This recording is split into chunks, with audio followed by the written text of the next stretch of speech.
peuvent faire les travailleurs, les militants révolutionnaires dans le reste du monde. Bon. Alors, cette démarche extrêmement militante, hein, on la retrouve dans tous les autres textes. Alors je suis désolé, je vais faire allusion à des textes qui n'existent qu'en russe pour l'instant, hein, mais je tiens quand même à en parler parce que c'est quand même révélateur de ce qu'étaient les trotskistes soviétiques. Hein. Ainsi, il y a un texte qui s'appelle La tactique et les tâches de l'opposition léniniste. C'est, oui, ça doit être celui-ci, ou non, c'est celui d'avant, enfin peu importe. Ces textes, d'ailleurs, j'en profite pour le dire, vous voyez, ils sont écrits à la main. Bah, évidemment, ils n'avaient pas de machine à écrire, ils avaient encore moins d'imprimerie. Hein. Mais tous ces textes, vous voyez, ils sont mis en page comme s'il s'agissait de revues ou de journaux. Et il faut bien se représenter ce que ça voulait dire. Ils en discutaient entre eux, ils élaboraient une position, ils faisaient le texte, ils le recopiaient à la main, et puis ils le mettaient en petit format, parce que vous avez vu, pour ceux qui sont là, le texte, il fait la moitié de cette page-là. Hein. Il y a les doigts qui donnent l'échelle, c'était mis en tout petit format. Pas parce qu'ils avaient une vue très perçante, enfin ils avaient une analyse perçante, mais parce que c'était des textes qui étaient destinés à circuler en prison, entre les colonies de déportés trotskistes, et aussi à aller vers l'extérieur où il y avait encore des militants. Évidemment, inutile de vous dire que ça ne passait pas par la poste officielle. Il fallait les planquer, et ça arrivait. Et ça arrivait même auprès de Trotsky, qui lui a pris une pipeau en Turquie, en exil, et après qui sera plus loin.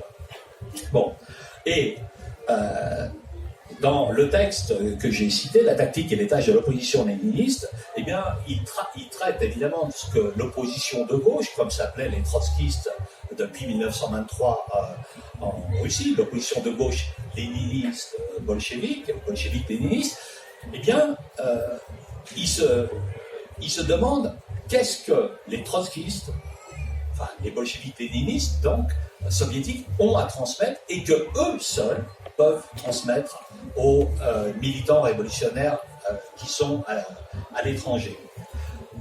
J'y reviendrai tout à l'heure. Hein. Il y a un autre texte qui s'appelle La crise de la révolution et les tâches du prolétariat qui, lui, examine les problèmes, ce qui est très fréquent à cette époque-là, au début des années 30, de la construction de l'URSS sous l'angle de la révolution permanente. Ce que je vous dis, ce sont des citations, c'est-à-dire que, vous imaginez, ils sont en prison, et ils se demandent qu'est-ce qui se passe. Hein.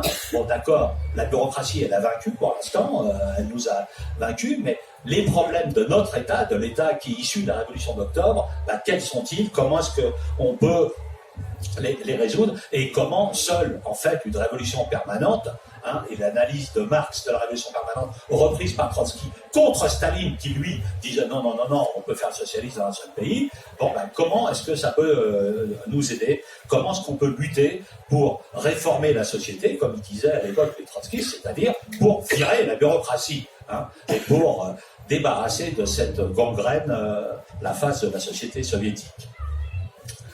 Et il y a un autre texte qui, lui, commence par quelles sont les préoccupations du prolétariat. Vous imaginez, eux, ils sont en prison et ils se demandent les préoccupations du prolétariat. D'abord, ça veut dire qu'ils avaient une connaissance assez intime de ce qu'était le prolétariat soviétique, ils avaient des camarades en liberté qui les informaient, mais surtout, les militants trotskistes soviétiques, eux, se demandaient quels sont les problèmes de la classe ouvrière aujourd'hui. Parce que la lutte contre la bureaucratie, quand vous lisez comment elle a démarré dans les années 20, c'est aussi ça. C'était des fois des gars ou des femmes qui avaient fait la révolution russe, mais qui finissaient par s'en foutre des problèmes des travailleurs. Non, les trotskistes, ils ont toujours été, en Union soviétique en tout cas, très attentifs à ce qui étaient les problèmes de la classe ouvrière. Parce que c'était leur classe, c'était pour elles qui militaient, c'était au sein de cette classe qui militaient. Alors, le quatrième texte long dont on dispose, ce sont des textes qui font une vingtaine de pages, s'appelle, lui, La situation dans le pays et les tâches des bolcheviques léninistes. Il part des contradictions du régime stalinien, de la crise politique qu'elle prépare, et là aussi, bon, ils ont pas le nez creux, c'est pas des devins, mais ce sont des militants. Ils savent que cette crise, elle va éclater, et en 1934, effectivement, elle va éclater en Union soviétique de différentes façons. Et face à ça, les trotskistes qui sont en prison disent, eh ben, il faut lutter contre ceux qui veulent saborder l'opposition et baisser les bras, et il faut s'orienter vers une lutte au sein des masses, main dans les mains avec les travailleurs. Alors pourquoi est-ce qu'ils disent ça? Ça a l'air d'être des formules un peu stéréotypées. Ben, c'est d'abord parce que pendant toute une époque, l'opposition avait cherché à redresser le parti. Ils luttaient dans le parti auprès des militants du parti. La plupart des militants du parti qui étaient opposés au stalinisme, ben, ils étaient en tôle, où ils avaient été brisés et ils avaient capitulé. Et donc les trotskistes, qui eux n'ont pas capitulé, ils disent, ben voilà, il faut absolument lutter contre les capitulations, parce que de toute façon, ça n'avance à rien, si ce n'est à renforcer le régime contre nous, finalement, à renforcer la contre-révolution politique stalinienne et à affaiblir. Et pourquoi la main dans la main avec les travailleurs? Parce que justement, à partir des années 30, les travailleurs qui, en Union soviétique, avaient été démoralisés par l'échec de la révolution allemande et dans d'autres pays, qui étaient épuisés par la guerre civile, qui étaient épuisés par les privations, d'un pays qui était pauvre, encerclé, qui avait été ravagé par la guerre civile, par l'intervention étrangère. Les travailleurs, ils avaient déserté les soviets, ce qui avait permis à la bureaucratie d'arriver au pouvoir et de chasser l'aile révolutionnaire de la direction du parti, mais les travailleurs commençaient à reprendre un peu du poil de la bête au début des années 1930. Et donc les trotskistes disent il faut absolument s'adresser aux travailleurs. Et on verra par la suite d'ailleurs qu'ils auront un certain succès, parce qu'il y a un certain nombre de textes qu'on a trouvés, qui sont aussi des textes qui s'adressent à des travailleurs à l'extérieur. Et on sait que jusque pratiquement 1935, malgré la répression, malgré la présence partout de la police politique et de la répression, eh bien, il y avait des tracts trotskistes clandestins qui circulaient dans certaines usines, dans certains milieux de travailleurs. Et inutile de vous dire que c'était autre chose que de sortir un tract en France, ou même dans un certain nombre de pays qu'on peut imaginer. Alors, vas-y, normalement, ça c'est des textes, donc encore, oui, voilà. Bon. Là, c'est une photo des oppositionnels de gauche autour de Trotsky, enfin des leaders de l'opposition. Certains nombre d'entre eux vont baisser les bras, comme Radek, Preobrazhensky, Sosnovsky un peu plus tard. Rakovsky, lui, il prend la suite de Trotsky quand il est expulsé. C'est un militant balkanique et qui va animer l'opposition jusqu'en 1934, où il va être à son tour brisé dans des conditions d'ailleurs pas très évidentes. Mais j'en reparlerai. Bon. Alors, quand on voit ce qu'ont fait ces militants, qui, encore une fois, avaient fait une révolution, qui 10 ans après se retrouvaient expulsés du parti, qui 2 ans après se retrouvaient déportés et bientôt dans les isolateurs, et bientôt allaient finir sous les balles des pelotons d'exécution de Staline dans les camps de Magadan et de Vorkuta, on se dit que les seuls qui ont défendu une politique qui était la continuité du marxisme et du léninisme, ce sont les trotskistes en Union soviétique. Et moi je voudrais insister sur une chose, c'est que de même qu'on ne peut pas être marxiste aujourd'hui, et même depuis un certain temps, sans reprendre l'héritage du bolchevisme, celui de la lutte pour la prise du pouvoir et contre la trahison de la social-démocratie qui, il y a déjà plus d'un siècle, s'est adapté au système capitaliste, à renoncer à le renverser, et de même, aujourd'hui, on ne peut pas se revendiquer du marxisme sans inscrire ses pas dans ceux de Trotsky et de ses camarades soviétiques qui ont été les seuls continuateurs du bolchevisme. Et je tiens d'autant plus à l'affirmer ici que il y a des courants que vous connaissez peut-être, qui s'étaient jadis réclamés du trotskisme et qui professent aujourd'hui au mieux une grande indifférence à l'égard du trotskisme, voire pour lesquels l'attachement à la révolution d'octobre, la fidélité aux intérêts historiques de la classe ouvrière, le combat à la vie à la mort de milliers de bolcheviques lénistes en Union soviétique ne pèserait plus grand-chose à leurs yeux. En tout cas, il y en a certains qui recusent même cet héritage pour mieux coller aux idées antiparti au rejet du communisme, du bolchevisme, de la révolution socialiste mondiale, des idées qui sont à la mode dans la petite bourgeoisie de gauche, écolo ou anard, à laquelle ces groupes cherchent à plaire. Eh ben, nous, on continue à se revendiquer de ces idées-là. Alors, je dois dire une chose, c'est que les rédacteurs des textes qu'on a retrouvés dans l'Oural, c'était des militants d'une autre trempe que les militants qu'on peut connaître, d'autres groupes, ou même que ceux qu'on côtoie. Hein. Dans les isolateurs comme Verteuravsk, là où on a retrouvé les textes, ou celui voisin de Tcheliabinsk, qui se trouve aussi dans l'Oural, il y en avait 5 au total en Union soviétique, bah, ils éditaient des journaux qui s'appelaient La vérité derrière les... enfin la Pravda, la vérité en russe, derrière les barreaux, La vérité en prison. Bon, et c'est des militants qui se battaient sur le terrain de la classe ouvrière. Hein. C'était au nom des intérêts historiques de la classe ouvrière qui faisait tout ça. Et pas seulement qui se battaient de façon abstraite, hein, mais qui débattaient entre eux. Je vous ai dit, à Verteuravsk, ils ont été jusqu'à 500 trotskistes, mais il n'y avait pas que des trotskistes, il y avait aussi quelques mencheviks, quelques anards, quelques socialistes de minorité nationale de l'Union soviétique, etc. Il y avait voire même des sionistes de gauche, un petit peu, des bundistes. Bon, ils débattaient de tout avec tout le monde. Hein, et ils en débattaient très librement.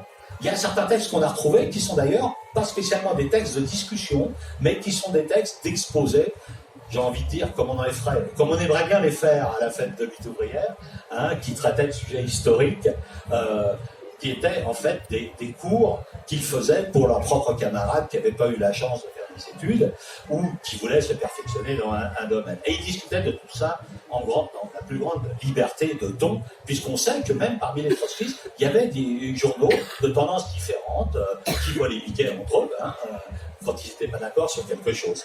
Et alors, ça peut paraître paradoxal de dire qu'il y avait une grande liberté qui régnait dans ces groupes. Bah non, c'est pas paradoxal du tout, parce que quand il régnait un régime de caserne, un socialisme entre guillemets policier comme ce que le stalinisme faisait avec sa police de la pensée, et ben les seuls endroits où vous étiez un peu libre pour discuter, pour confronter vos idées, c'était en prison, parce que de toute façon, qu'est-ce que vous voulez qu'ils puissent vous faire de plus à l'époque? Après, ils vont faire plus puisqu'ils vont liquider les trotskistes. Et pour ceux qui connaissent Anton ou Ante Ciliga, qui était un oppositionnel d'origine yougoslave, qui avait été donc membre du Parti communiste et qui avait été envoyé par son parti en Union soviétique en 1926, qui s'est retrouvé à sympathiser et à soutenir les trotskistes. Il a été aussitôt envoyé en tôle en 1930. Bien après, il va rompre avec le trotskisme. Mais Ante Ciliga, il a publié un bouquin qui s'appelle « Au pays du mensonge déconcertant », qui raconte les 10 ans qu'il a passé en Union soviétique.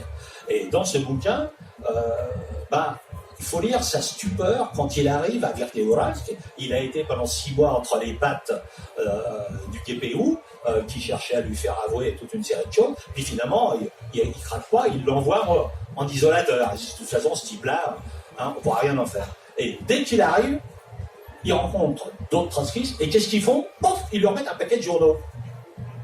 Le gars, des journaux qui discutent de tout. Est-ce que Staline c'est un tyran, ou est-ce que c'est un traître, et dans quelle mesure il trahit? Est-ce qu'on peut encore réformer l'Union soviétique? Et si on la réforme, qu'est-ce qu'il faut? Il faut une révolution, ou est-ce qu'il faut simplement des réformes? Sa stupeur dans son bouquin, elle est palpable. Hein. D'autant plus que, et je vous dis encore une fois, c'est plusieurs journaux qu'on lui remet, et des journaux qui étaient écrits à la main, et des journaux qui étaient de différentes tendances. Alors, ces journaux, ils étaient donc manuscrits, vous l'avez peut-être vu un petit peu là, ils étaient très souvent les articles signés par tous ceux qui soutenaient ces textes-là, puisqu'encore une fois, ils discutaient entre eux, et puis, après, ils essayaient de les faire circuler. Et ils circulaient, on le sait. Alors, il faut imaginer, parce que là aussi, qu'est-ce qu'on sait? Trotsky, bon, d'accord, il était à l'étranger, il a essayé de créer des groupes à l'étranger, avec plus ou moins de bonheur, c'est pas de sa faute, mais qu'est-ce qu'il y avait en Union soviétique? Il y avait des trotskistes qui étaient réprimés, mais pas seulement. Il y avait des militants, des organisations. Il y avait des réseaux de militants. Parce que vous imaginez ce que ça voulait dire d'éditer en prison des journaux, et pas simplement en un exemplaire, parce qu'ils en faisaient 3, pour que ça circule plus vite, et puis pour que ça puisse sortir. Hein. Ils les faisaient en petit format.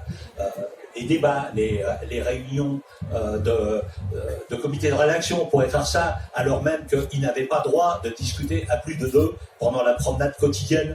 Bon.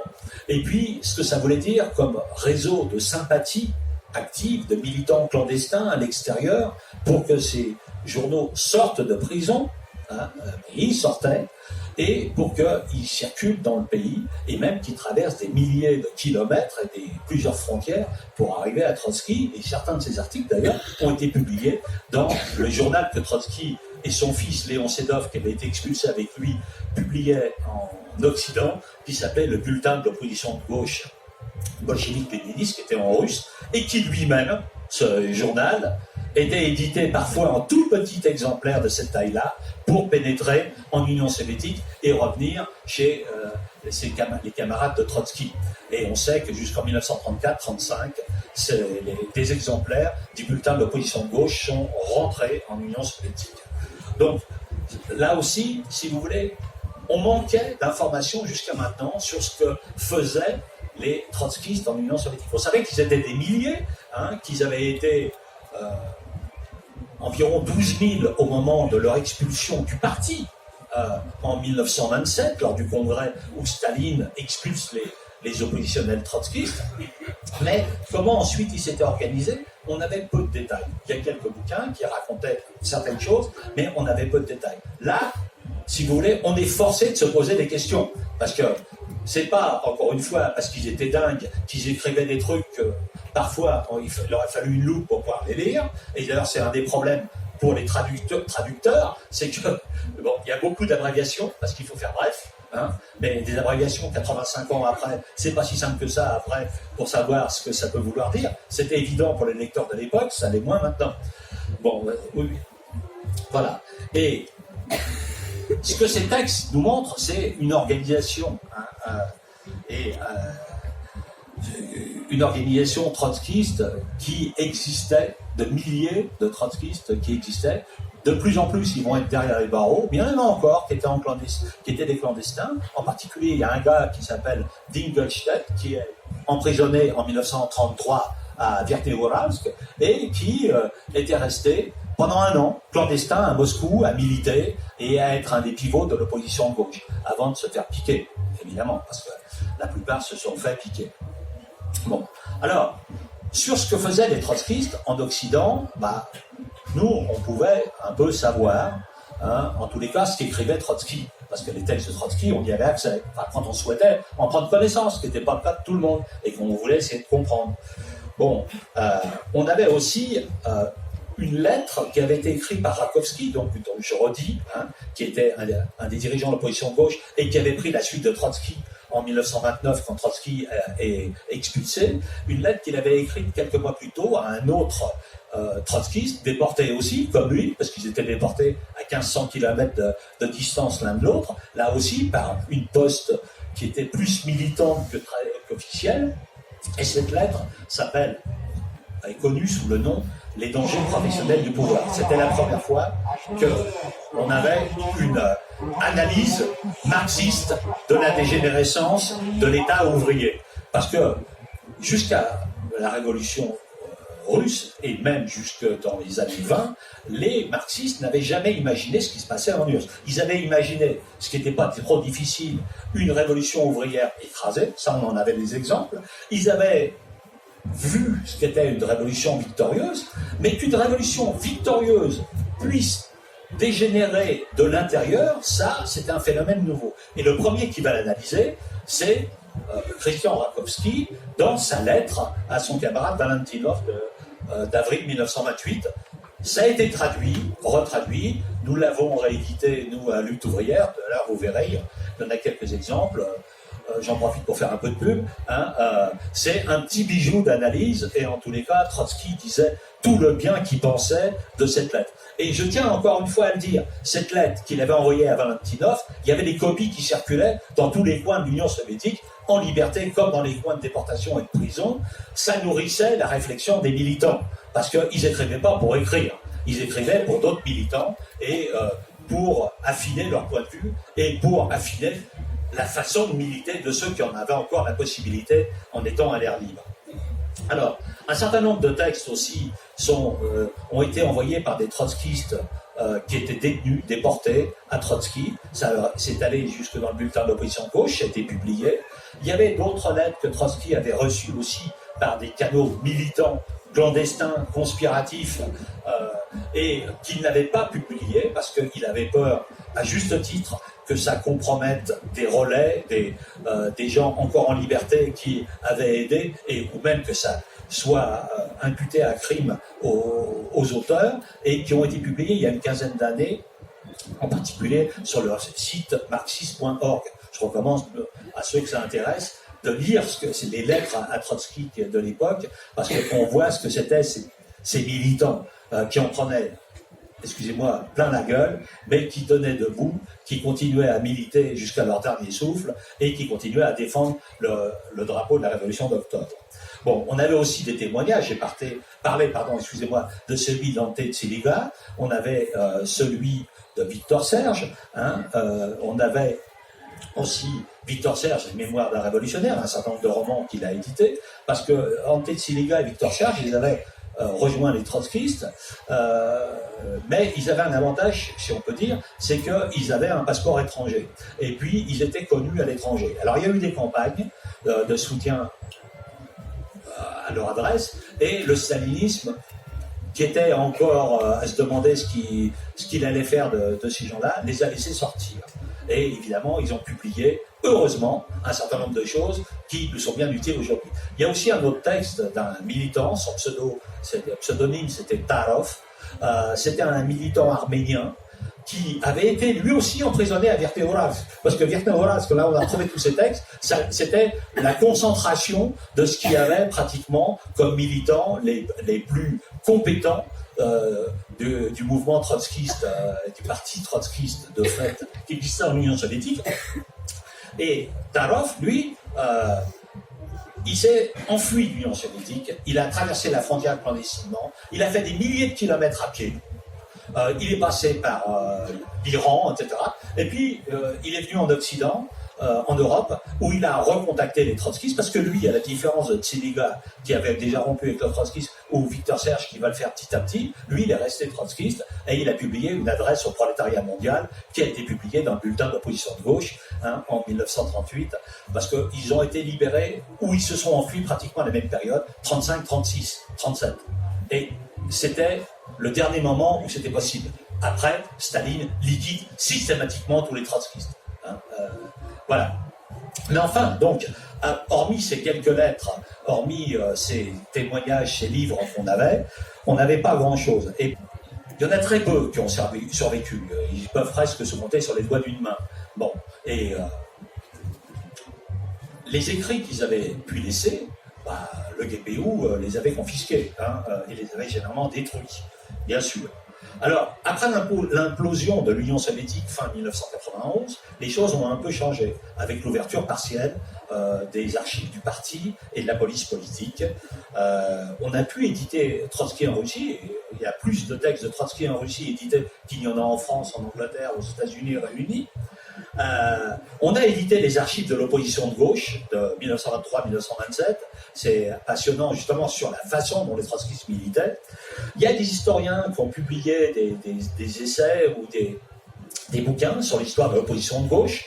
Je ne sais pas si un jour ce sera traduit, mais en particulier sur la façon dont les trotskistes s'organisaient dans l'Oural, justement là où il y avait les prisons, du moins pour ceux qui étaient en liberté. Il y a au moins 2 bouquins sur la question, et où on voit ce que c'était ce type de militants. Ils n'avaient pas de rodéo, ils n'avaient pas l'accès évidemment à l'imprimerie. Alors des fois, ils faisaient 1700, 2300 km pour aller à Moscou ou à Leningrad, voir des camarades à eux, encore en liberté, clandestins, qui avaient des moyens d'impression pour aller chercher des tracts, et puis ils faisaient à nouveau 1700, 2300 km retour, pour revenir chez eux et pour après essayer de diffuser de la littérature politique et des tracts dans les usines. Imaginez ce que ça veut dire.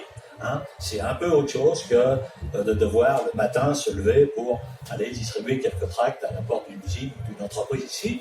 Là, ils le faisaient.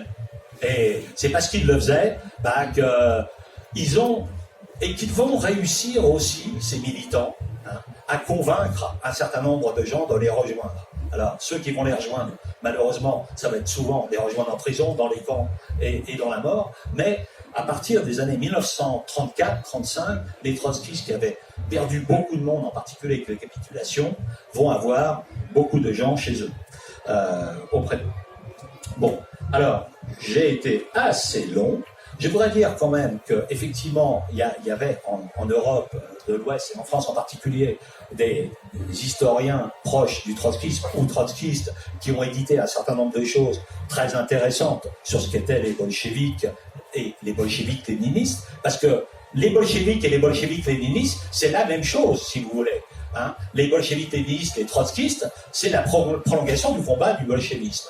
Et en particulier, on a réédité il y a 1 an un livre qui s'appelle « Les bolcheviks par eux-mêmes », qui est une série de biographies de militants bolcheviks de la Révolution d'octobre, avec des notices biographiques complémentaires qui ont été faites par un historien qui s'appelait Georges Haupt, qui sympathisait avec l'extrême gauche trotskiste, et puis par Jean-Jacques Marie, qui était encore ici samedi pour faire un exposé, et puis qui était à la fête, comme chaque année, et qui a mis à jour ces choses-là. Et ceux qui ne l'ont pas encore lu, et que ça intéresse, je leur conseille vivement de lire ce bouquin, Les bolcheviks par eux-mêmes, parce que là aussi, on voit comment il y avait une pléiade de militants, et ce que c'était que ces militants.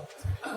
Alors, il y a aussi des revues qui ont été publiées par Jean-Jacques Marie, animées par lui et avant lui, Pierre Brouet, hein, les cahiers de Trotsky, les publications du Sartre, les cahiers du mouvement ouvrier, qui publient énormément d'informations sur ce qu'étaient les trotskistes. Mais finalement, hein, on n'avait pas grand-chose, malheureusement, avant qu'on ait trouvé ça, et on espère bien qu'un de ces jours, ça va être dépouillé et publié. Hein. Alors, écoutez, j'ai déjà beaucoup parlé, j'ai encore plein de choses à vous raconter, mais si vous avez des questions à poser, n'hésitez pas, hein, j'y répondrai. Voilà.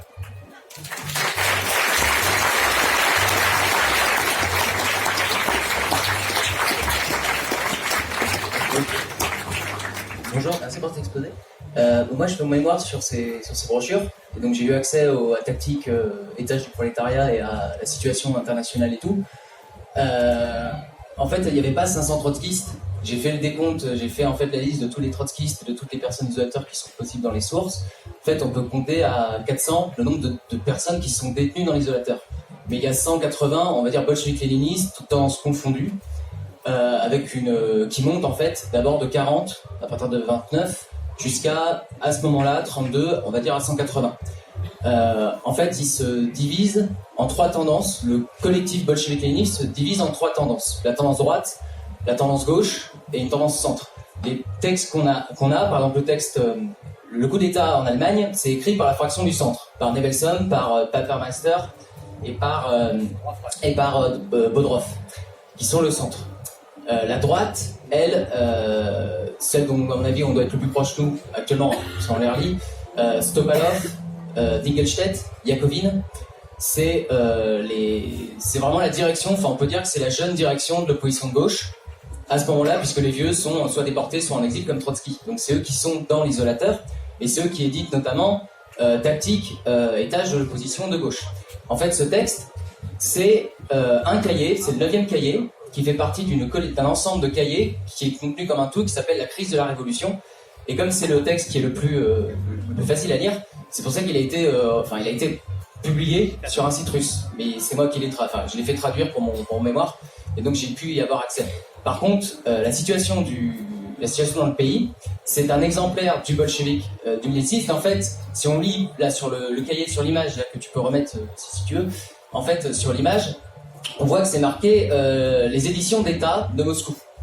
En fait, c'est un cahier de pages blanches. Pourquoi ? Parce que dans la prison, ils pouvaient néanmoins s'abonner à la Pravda, ils pouvaient s'abonner à Die Rote Fahnen, l'organe du Parti communiste d'Allemagne, et même à l'Humanité. il pouvait s'abonner à toutes les revues des partis communistes étrangers. Ils pouvaient s'abonner à tout un ensemble de périodiques. C'était leur privilège en tant que communistes, parce que les States considéraient quand même qu'ils étaient des communistes et que donc voilà, ils ne pouvaient pas être traités comme n'importe qui. Donc ils avaient accès à énormément Ils avaient une bibliothèque personnelle, ils avaient une bibliothèque, ils pouvaient lire, ils pouvaient tout faire, ils pouvaient faire tout ça. Ils étaient organisés, extrêmement bien organisés. Ils ont pu imposer un rapport de force dans la prison et ça c'est unique. Donc les 4 utilisateurs, on n'a jamais vu ça. Et en fait, ils ont le droit de s'abonner à des cahiers, ils ont le droit de recevoir des stylos, ils ont le droit de recevoir tout un ensemble de papeterie pour pouvoir cesser l'autre aussi. C'est l'autre en fait, juste avant. Et en fait, à l'intérieur, on voit PZR. Qu'est-ce que ça veut dire PZR en russe? Ça veut dire la Pravda sous les barreaux. Donc nous avons un exemplaire de la Pravda sous les barreaux et c'est le seul qu'on a accès puisque c'est unique.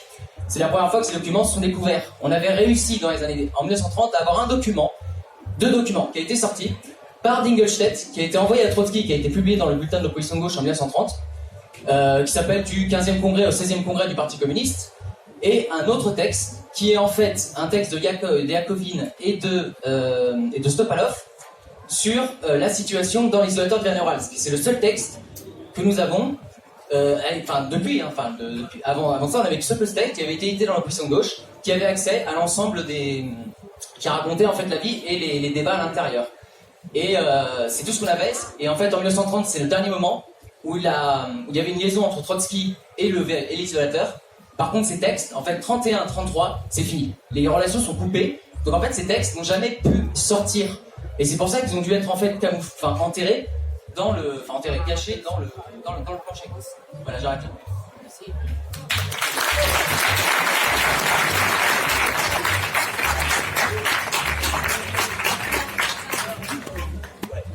Alors, je vois juste un petit truc. Quand tu dis il y avait 40 à 180, c'est exact. Mais Tarov, lui, dit nous étions 485 trotskistes. Alors, d'une certaine façon, tu sais, voilà. Tarov, oui, mais attends, voilà. C'est pas, moi, je suis pas allé faire le décompte sur place, hein. Toi non plus.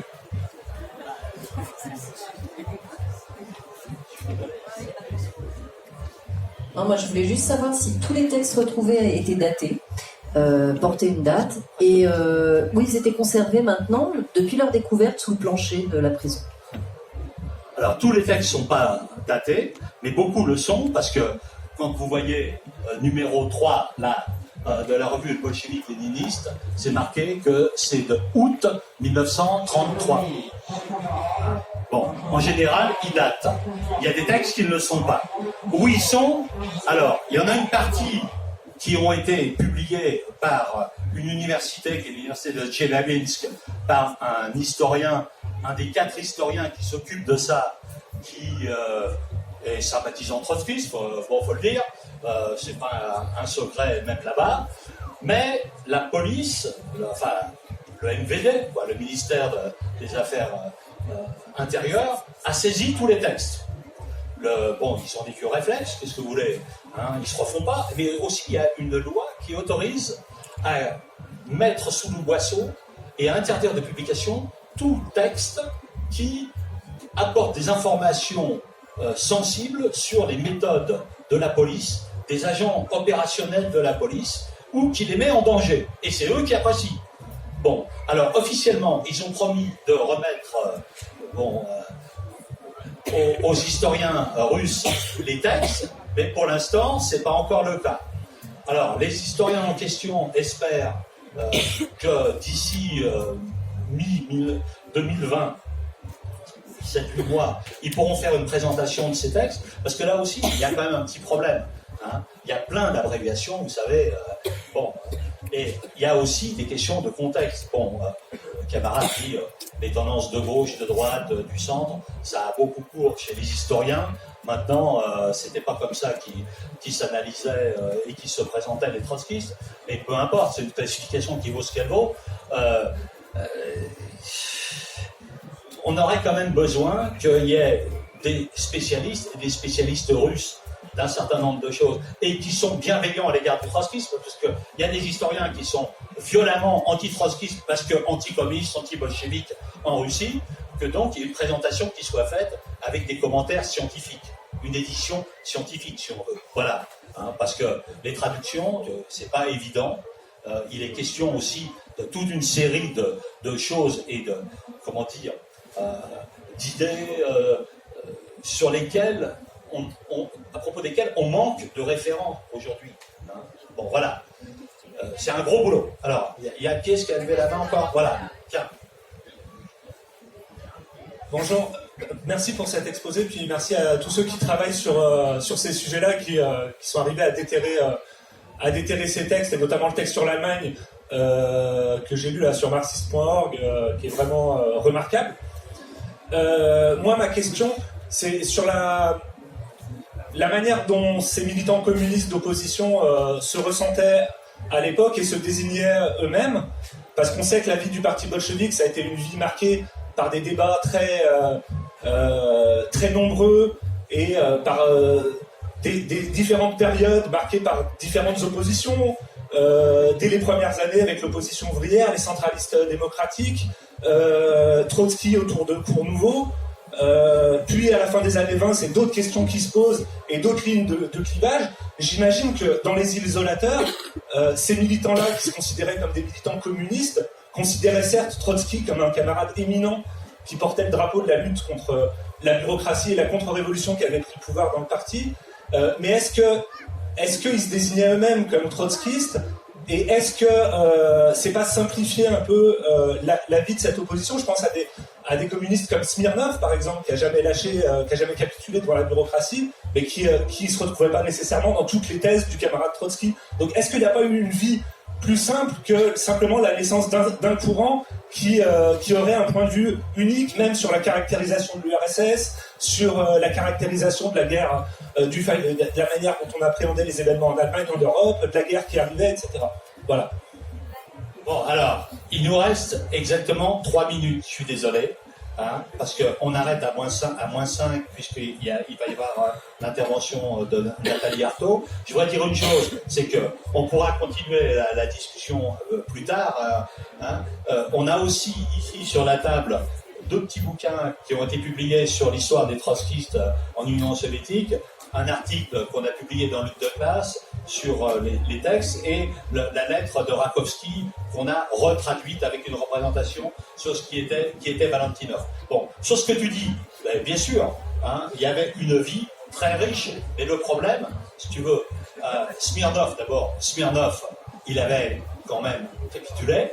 Trotsky, Ivan Smirnov, hein, bon, Trotsky n'a jamais attaqué Smirnov, même après sa capitulation, parce que il connaissait trop bien, il savait que il pensait qu'il allait revenir.